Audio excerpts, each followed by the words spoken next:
кітабын жазған.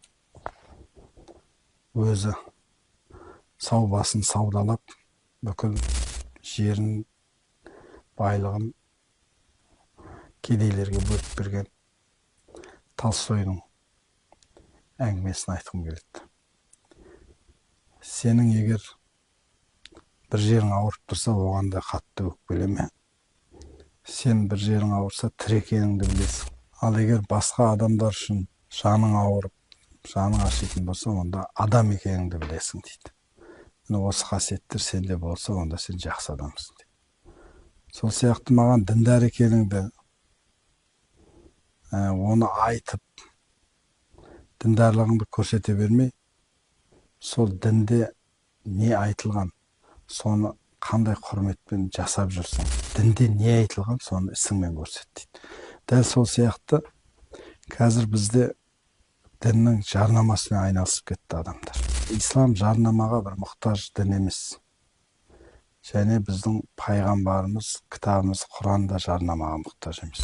Тек сол кітапта не жазылды, пайғамбарымыз не айтты, соны ісіңмен көрсет. Көршіңмен жақсы көрші бол, бауырыңмен жақсы бауыр бол, туысқаныңмен жақсы туысқан бол, саудада әділ бол, ғылымда терең бол, білімде жомарт бол.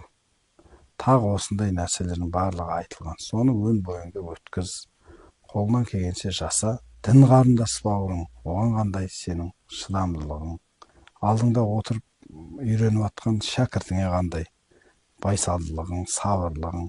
Міне осыларды көрсету арқылы сен өзіңнің дініңді көрсетесің.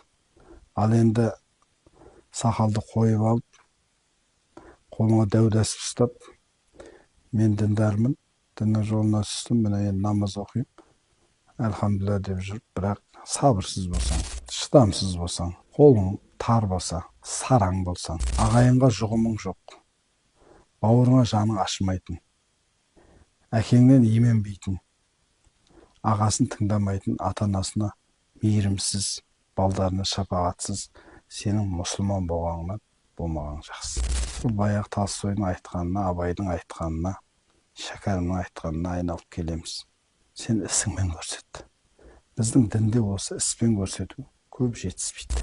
Ислам дінін ұстанған адамның жақсы болатын жұрт, айнала, көрші, қоғам сезіну керек. Сондай жақсы екеніңді көріп тұрып, сенің дініңнен, өзіңнен қоғам қауіптенбесе, онда сен шын діннің жанашырсың.